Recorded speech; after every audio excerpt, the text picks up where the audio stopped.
விரும்பி ஆட்பட்டேன் இப்படி சொல்லலாம். விரும்பிதான் உன்னிடத்தில் நான் என்னை கொடுத்திருக்கிறேன், அதனால் இது இனி உன்னுடைய பொருள், நீ ஏது வேண்டுமானாலும் செய்து கொள்ளலாம். கண்டிப்பா இறைவன் சொல்வதை மீறி அவர் செஞ்சிருக்க மாட்டார். அதனால சொல்றாரு, என் செயல் நீ எதுவுமே கிடையாது, நான் உன்கிட்ட சொல்லிட்டு தான் செஞ்சேன், உனக்கு தெரியாம நான் ஏதாவது பண்ணனா நீயே சொல்லு. அப்ப குற்றம் ஒன்றும் செய்ததில்லை, உன் அடியவர்கள் எல்லாம் உன்னை பாடி பாடி உன்னுடைய திருவடி ஆகிய அந்த மடியை நாங்கள் பாடுகின்றோமே, முட்டுகின்றோமே. இறைவா, உனக்கு ஒரு ஊரா, 2 ஊரா, ஒரு கோயிலா, 2 கோயிலா, ஒரு வீடா, 2 வீடா, உனக்கு இருக்கிற பக்த கோடி எவ்வளவு? எப்பா, எல்லா ஊரும் இருக்கிற உனக்கு, இத்தனை வீடுகள் இருக்கிற உனக்கு, இத்தனை கோயில் இருக்கிற உனக்கு, என் மனம் என்ன ஒரு வீடா? ஆண்டவர் இப்ப சோதிப்பாருப்பா. அப்புறம் பாருங்க, பெரிய நன்மையான நல்ல வாழ்க்கை, அருமையான வாழ்க்கை அப்படி கிடைக்கும் நமக்கு சொல்லி வச்சாங்க இல்லையா? சுந்தரர் அதை திட்டுறார். இன்று நாம் 7ஆம் திருமுறையில் அமைந்த சுந்தரர் பாடிய பாடலில் 2வது பாடல் அருமையா இருக்கும். இந்த 2வது பாடல், இதை தாயுமான சுவாமிகள் கூட இதே பொருள்பட எழுதியிருக்கிறார். இவர் சொல்கிறார், விற்றுக்கொள்வீர் ஒற்றி அல்லேன், விரும்பி ஆட்பட்டேன், குற்றமொன்றும் செய்ததில்லை, கொத்தையாக்கினீர், எற்றுக்கு அடிகேல் என் கண் கொண்டீர், நீரே பழிபட்டீர், மற்றை கண்தான் தாராது ஒழிந்தால் வாழ்ந்து போதீரே. வா, இங்கே பாரு, யாருக்கோ ஒற்றி கொடுத்ததல்ல உன்னிடத்தில் நான் கொடுத்த பொருள். விற்றுக்கொள்வீர், நான் முழுசா உனக்கு விரும்பிதான்ப்பா கொடுத்திருக்கேன், என்னை குத்தகை கொடுத்த பொருள் அல்ல உன்னிடத்தில் இருப்பது. ஒற்றி அல்லேன், ஒற்றுக்கு கொடுக்கவில்லை, விற்றுக்கொள்வீர், விரும்பிதான் கொடுத்தேன். இவ்வளவு உரிமை உனக்கு என்னிடத்தில் இருக்கிறது, இந்த பொருளை நீ விற்று கூட கொள்ளலாம். இன்னும் ஒரு சிலர் என்ன சொல்லுவார்கள் என்றால், ஏன் நீ குத்தகை கூட விட்டுக்கலாம், அல்லேன் விரும்பி ஆட்பட்டேன் இப்படி சொல்லலாம்.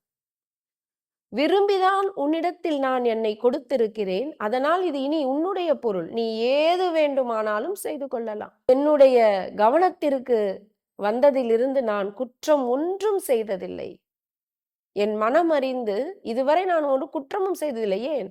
எல்லாம் நீ செய்வது தானே, அதனால எனக்குன்னு எந்த குற்றமும் கிடையாது, நான் எந்த குற்றமும் செய்ததில்லை. ஆனால் நீ என்ன செஞ்ச? கொத்தையாக்கினீர். நம்ம அவருடைய வரலாறு கேட்டோம். அவர் இறைவனிடத்தில் சொல்லிட்டு தானே சத்தியம் பண்றார், உரிமை தானே.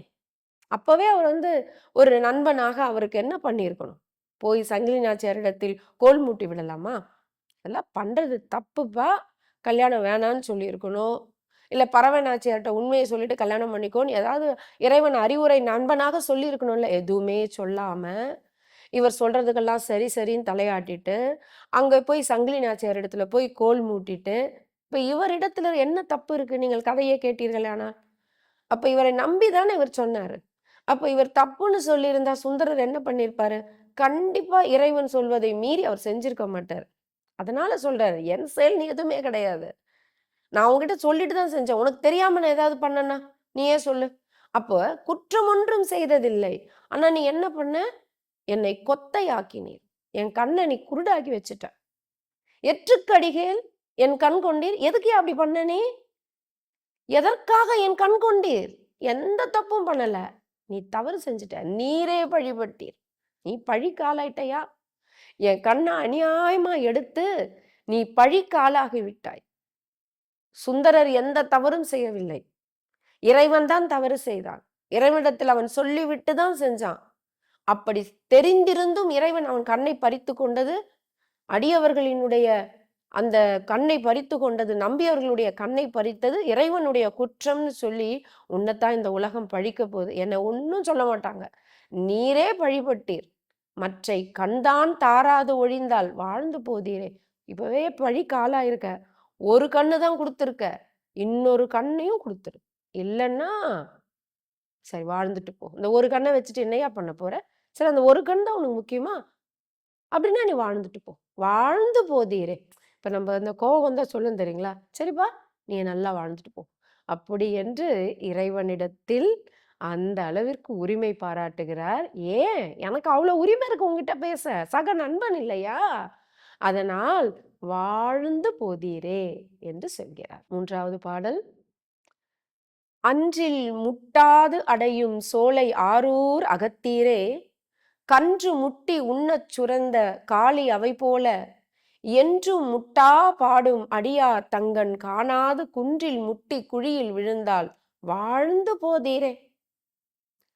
அப்பா, உன்னுடைய திருவாரூர் எந்த விதமான தடையும் இல்லாத சோலைகள், பல அன்றில் பறவைகள் நிறைந்த சோலை நிறைந்த ஆரூரை தன்னுடைய இடமாக கொண்டவன் நீ.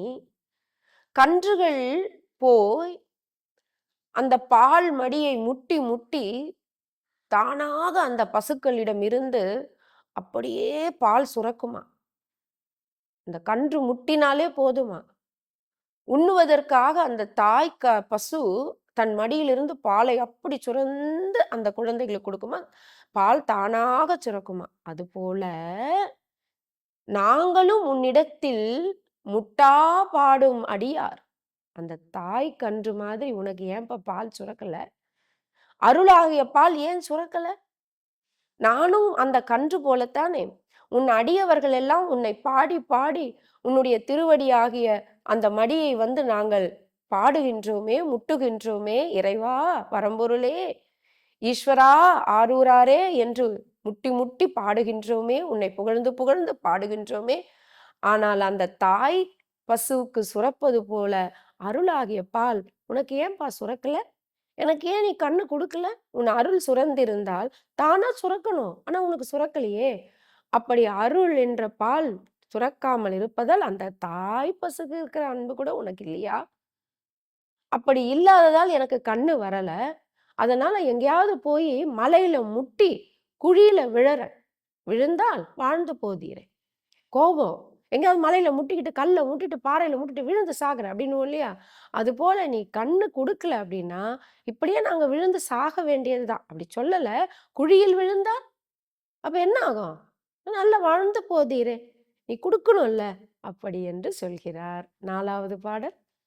துருத்தி உறைவீர், பழனம் பதியா, சோற்றுத்துறை ஆள்வீர், இருக்கை திருவாரூரே உடையீர், மனமே என வேண்டா, அருத்தி உடைய அடியார் தங்கள் அல்லல் சொன்னக்கால், வருத்தி வைத்து மறுமை பணித்தால் வாழ்ந்து போதீரே.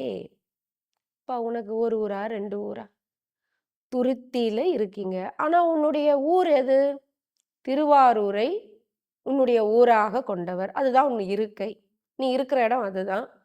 ஆனா உனக்கு துருத்தியிலும் இருப்பீங்க, திருப்பழனத்திலும் இருப்பீங்க, சிறு சோற்றுத்துறையிலும் இருப்பீங்க. உனக்கு ஒரு ஊரா 2 ஊரா? ஒரு கோயிலா 2 கோயிலா? ஒரு வீடா 2 வீடா? உனக்கு இருக்கிற பக்த கோடி எவ்வளவு? எப்பா, எல்லா ஊரும் இருக்கிற உனக்கு, இத்தனை வீடுகள் இருக்கிற உனக்கு, இத்தனை கோயில் இருக்கிற உனக்கு, என் மனம் என்ன ஒரு வீடா? கோவம். உனக்கு என்னப்பா? என் மனசுல தான் உனக்கு கோயில் கட்டி வச்சிருக்கேன்னு சொல்றேன். எப்படி ஒரு ஏக்கம், வெறுமை இல்லையா? இது மாரி பேசுவோம் இல்லையா? நம்மளும் அம்மாகிட்ட. நான்லாம் உனக்கு ஒரு பொருளா? இது உனக்கு என்னப்பா? பெரிய புள்ள இருக்கு, சின்ன புள்ள இருக்கு, இத்தனை பொண்ணுங்க இருக்காங்க. நான்லாம் உனக்கு ஒரு பொருட்டா? அப்படின்னு இந்த பெண் குழந்தைகளும், ஆண் குழந்தைகளும், உனக்கு என்னம்மா? இத்தனை பேர் இருக்காங்க அப்படின்னு சொல்லுவோம்ல. அதே போல சுந்தரரும் அவரு ரொம்ப நாளா என்ன சொன்னாரு? என் மனமாகிய கோயிலில் உன்னை நான் வீற்றிருக்க வைத்திருக்கிறேன். உன்னை இடமாக கொண்டிருக்கிறேன். என் மனம் தான் உனக்கு கோயில்னு கொண்டாடி இருப்பாரு. இப்ப ஆண்டவர் வந்து அருள் செய்யலன்ன என் மனம் உனக்கு வேண்டாம போயிடுச்சுப்பா. ஏன்? உனக்கு என்னப்பா? திருவாரூரை நீ இருப்பிடமாக கொண்டவன். அது மட்டுமா? துருத்தில இருக்க, திருப்பழனத்தில இருக்க, திருச்சோற்றுத்துறையில் இருக்கிறாய். உனக்கு என்னப்பா? இனி என் மனமாகிய கோயில் உனக்கு வேண்டாம். எவ்வளோ இனிமையா இருக்குல்ல கேட்க. எப்படி அழகா உரிமை பாராட்டுறாரு பாருங்க. எவ்வளோ அழகா சண்டை போடுறாரு பாருங்க. நடைமுறையில் நம் உரிமை உடையவர்களிடத்தில் எப்படி நாம் சண்டை போடுவோமோ உரிமையோடு, அப்படி இறைவனிடத்தில் சண்டை போடுறாரு பாருங்க. அருத்தி உடைய அடியார் தங்கள் அல்லல் சொன்னக்கால், வருத்தி வைத்து மறுமை பணித்தால் வாழ்ந்து போதீரே. உன் மீது அன்பு உடைய அடியவர்கள் வந்து பாடி துதிக்கின்ற அன்பர்கள் உன்னிடத்தில் வந்து அப்பா அல்லல் சொன்னாக்கால் வருத்தி வைத்து அவர்களை இன்னும் மேல மேல வருத்தம் கொடுக்கிற. சரி, நாங்க உடனே என்ன சொல்லிப்போம்? ஆ, ஆண்டவர் இப்ப சோதிப்பாரு. அப்புறம் மேல் உலகத்துல சொர்க்கம் குடுப்பாரு, முக்தி குடுப்பாரு, சித்தி குடுப்பாரு, அவரு கைலாய பதவி குடுப்பாரு. இப்ப வாழற காலம் கஷ்டம். அப்புறம் பாருங்க, இப்ப சோதிப்பார் இறைவன். எல்லாம் பெரியவங்க நம்ம எல்லாருக்கும் இப்படிதானே சொல்லி, ஆண்டவர் இப்ப சோதிப்பாருப்பா. அப்புறம் பாருங்க, பெரிய நன்மையான நல்ல வாழ்க்கை, அருமையான வாழ்க்கை அப்படி கிடைக்கும் நமக்கு சொல்லி வச்சாங்க இல்லையா? சுந்தரர் அத திட்டுறார். இப்ப இருக்கும்போது எதுவும் குடுக்க மாட்டியான். மறுமை பணித்தால் வருங்காலத்துல இறந்த பிறகு, இந்த உடலை விட்ட பிறகு, இந்த உயிர் நல்ல நிலைக்கு போகும். ஆண்டவர் இப்ப சோதிப்பாரு. அப்புறம் பாரு, மறுமை பணித்தால் வாழ்ந்து போதிரே. இப்ப யாரையா கஷ்டப்படுறது?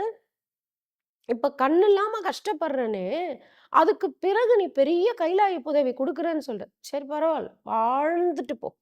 இப்படித்தான் உன்னுடைய நீதி இருக்குன்னா, இறைவா இதுதான் உன்னுடைய தீர்ப்புன்னா, நீ வாழ்ந்து போதிரே. இருக்கும்போது எங்களுக்கு வர கஷ்டத்தை இப்படிப்பட்ட அடியவர்கள் வந்து உன்னிடத்தில் முறையிட்டால் உடனடியா கஷ்டத்தை தீர்க்கணும்.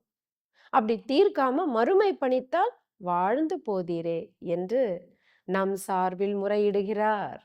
ஆதலால் பக்தி செய்வீர். தொடர்ந்து அம்மா அவர்களின் பதிவுகளை பெற இந்த யூடியூப் சேனலை சப்ஸ்கிரைப் செய்யவும்.